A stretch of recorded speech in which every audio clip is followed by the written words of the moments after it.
जी बिस्मिल्लाहिर्रहमानिर्रहीम, अस्सलाम वालेकुम रहमतुल्लाहि व बरकातुहू। मैं हूं आपका मेज़बान राहील खलील और आप देख रहे हैं जज्बा न्यूज़। जैसा कि आप जानते हैं कि गुज़श्ता रोज़ सिटी हाउसिंग सोसाइटी जहलम में एक वाक़या पेश आया जिसमें एक 18 साल की मासूम बच्ची, ये जो आप देख भी रहे हैं अपनी स्क्रीन पर, इसे बेईमाना तशद्दुद करके ना तो इसको मुबैना तौर पे इसको कत्ल कर दिया गया।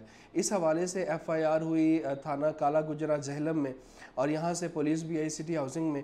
तो ये जो वाक़या हुआ है ना जी, ये A ब्लॉक में मकान नंबर 20 में हुआ है। ठीक है, ये मैं पूरी आपको डिटेल्स जो है ना वो लेकर मैं इस प्रोग्राम में आपके लिए आया हूँ कि मकान नंबर 20 है, A ब्लॉक है, वहाँ पर हुआ है। वहाँ पर रहता कौन कौन है, पहले मैं आपको ये बता दूँ। एक तो ग्राउंड फ्लोर जो है वो राना जाहिद साहब हैं। ठीक है जी, उनका वहाँ पे वो रहते हैं, उनका मुलाजम है और वो उस घर में रहते हैं। और राव आसिफ साहब हैं, ये भी वहाँ पे फर्स्ट फ्लोर पे रहते हैं। और ये जो सफ़िया नामी लड़की जिसका कत्ल हुआ है, वो इनके पास, जो राव आसिफ है, इनके पास रहती थी, एज अ काम करती थी, घरेलू मुलाजमा थी। ओकाड़ा से ये यहाँ पे काम करने की गर्ज से आई थी। छोटी सी उम्र में, तकरीबन 1.5 साल हो गए इस बच्ची को यहाँ पे इस घर में काम करते हुए। और ये जो लोग हैं, ये बड़े आप में से बहुत से लोग इन्हें जानते भी होंगे, बाकी आपने सर्च भी कर सकते हैं फेसबुक पे कि ये लोग कौन है कि जहाँ पर ये बच्ची काम करती थी। तो सोचने वाली बात यह है कि ये जो बच्ची है, जैसा कि बताया गया है, और ये जो मेरे पास FIR मेरे पास है, इसमें भी ये चीज़ें लिखी हुई हैं कि उस बच्ची के ऊपर बहुत ज़्यादा, पहले तो मैं आपको ये बता दूं कि तशद्दुद किया गया है। और वो क्यों किया गया, उसकी वजह क्या थी? उसकी वजह सिर्फ ये थी कि कुछ दिन पहले इसी घर में एक चोरी हुई थी, जिसमें जो 2 चूड़ियाँ सोने की थी, आप कह सकते हैं 1.5 से 2 तोला उनकी मालियत होगी, इतने की वो चूड़ियाँ थीं, वो इस घर में थीं और इस घर से चोरी हुई। और चोरी करने होने के बाद ये इल्ज़ाम घर वालों की तरफ से, ये वो बात है जो FIR में लिखी हुई है, वो मैं आपको बता रहा हूँ। और FIR में किसने लिखवाई है? जो सफ़िया जो बच्ची जो है, जो कत्ल हुई है, उसके जो वालिद साहब है, मोहम्मद आज़म इनका नाम है, ओकाड़ा से इनका ताल्लुक़ है। उन्होंने ये बात जो है वो बताई है कि उनकी जो साहबजादी थी वो तकरीबन 1.5 से 2 साल का अरसा वो राव आसिफ साहब के घर में काम करती रही है। और उसके बाद अभी कुछ दिन पहले चोरी हुई, चोरी में उस बच्ची का नाम आया।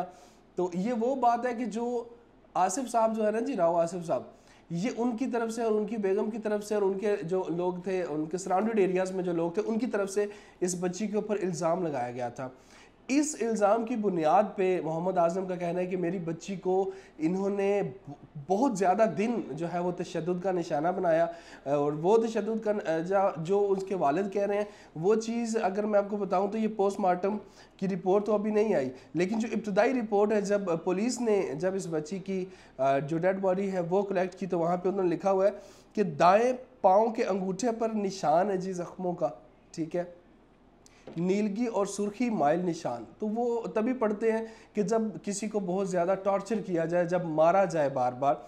उसके बाद जी जो बाएं पाँव के अंगूठे पर नीलगियों के और सुर्खी माइल जो है ना वो भी निशान है।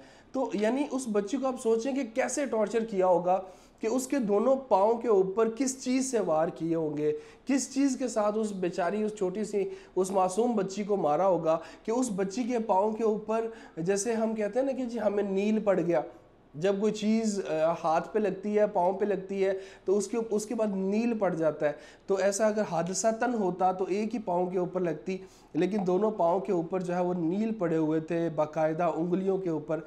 ऐसा टॉर्चर जो है वो बच्ची के साथ किया गया। और तीसरा ये कि बच्ची का जो जिस्म है ना, वो जो है वो अकड़ा हुआ था। ठीक है जी, अकड़ा हुआ का मुराद क्या है? ये बात है 26 तारीख है, 26 मई 2025 की, जब ये पुलिस को ये इतला जो है वो मिली है। ठीक है, उस बच्ची का जो जिस्म है वो अकड़ा हुआ है। तीसरा ये पॉइंट जो है वो FIR में लिखा हुआ है। तो जिस्म कब अकड़ता है? अगर सर्दियां हो ना जी, तो अगर कोई बंदा फोत हो जाए किसी जगह पे, किसी को ना पता चले, तो तकरीबन 2 से 2.5 घंटे या 3 घंटे, तो बहुत ज़्यादा बता रहा हूँ, 2 से 2.5 घंटे अगर सख्त वाली सर्दियाँ हो ना, तो उतनी देर में जिस्म जो है वो अकड़ जाता है। ठीक है, लेकिन अगर ये जिस्म अकड़ा हुआ था, अभी गर्मियाँ और AC तो होगा नहीं वहाँ पे लगा होगा कि जहाँ पे वो बच्ची की लाश जो है वो बरामद हुई है, तो ये तकरीबन जैसे कुछ न्यूज़ चैनल्स ने भी रिपोर्ट किया कि तकरीबन 3 दिन पहले उस बच्ची की डेथ हो चुकी थी। 3 दिन एक लाश सिटी हाउसिंग के एक बहुत बड़े घर में पड़ी होती है और किसी को खबर ही नहीं होती। उस घर के सामने सिक्योरिटी भी होती है, मैं आपको ये भी बताता चलूँ।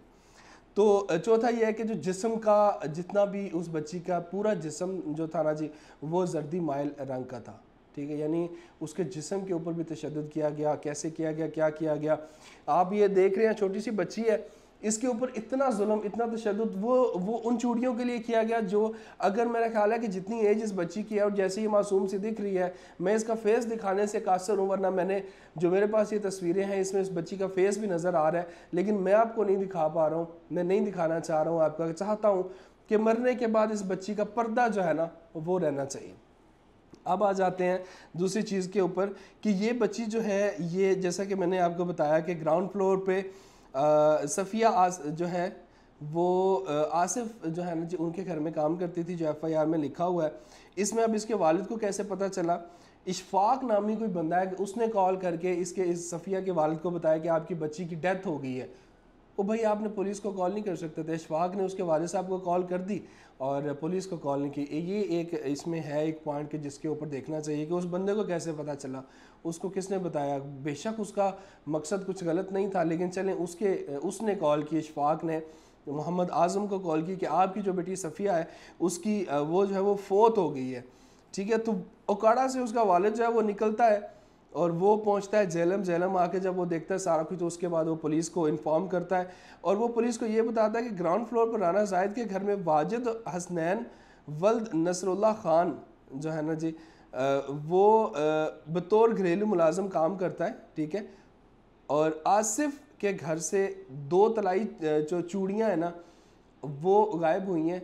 उसमें मेरी बच्ची का कोई इसमें है नहीं है, जिसका इल्ज़ाम लगाकर मेरी बेटी के साथ ये तशद्दुद किया गया और उसे आज मौत के घाट जो है वो उतार दिया गया।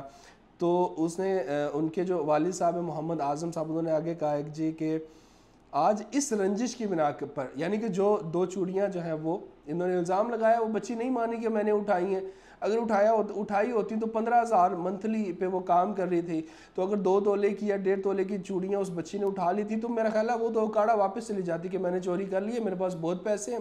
क्योंकि 15,000 मंथली पे काम करने वाले के लिए तकरीबन 4-5 लाख रुपये हाथ में आ जाए तो वो वापस चले जाते हैं, वो उस जगह पर रहते नहीं हैं। मेरा ये ज़ाती जो तज्ज़िया है ना जी वो है। अब इसमें यह है कि जो उसके वालिद हैं वो कहते हैं कि ये चूड़ियाँ जो है उसकी चोरी का उन्होंने इल्ज़ाम लगाया। उस रंजिश की बिना पे आसिफ, आयशा जो जोजा है आसिफ की, समी राना वल सखावत ये सारे जो हैं वो सिटी हाउसिंग में ही रहते हैं। और वाजिद हसनैन, ठीक है, इन्होंने आसिफ के घर के फर्स्ट फ्लोर पर बेटी के कमरा के अंदर तशद्दुद बनाया, यानी बेटी को कमरे के अंदर उन्होंने जितना हो सकता था उन्होंने जी तशद्दुद किया और उसके बाद वो बच्ची जो है वो फोत हो गई है। तो इस हवाले से जैसा कि हमारी पुलिस है, पंजाब पुलिस, हमारी जहलम की पुलिस, उन्होंने मौका पर कार्रवाई की।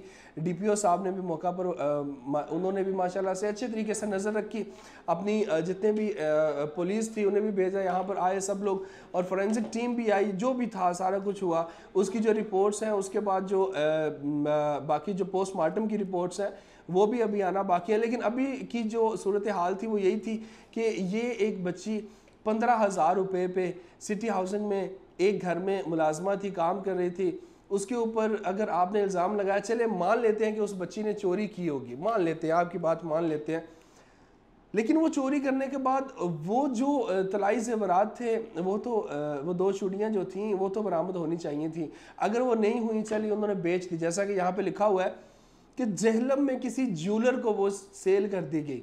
अब पुलिस का ये काम बनता है कि उस ज्वेलर को भी पकड़ें, ठीक है, तभी ये मामला सॉल्व होगा कि उस ज्वेलर के पास कौन और कब वो चूड़ियाँ लेकर गया था और वो सेल वहाँ पर की थी।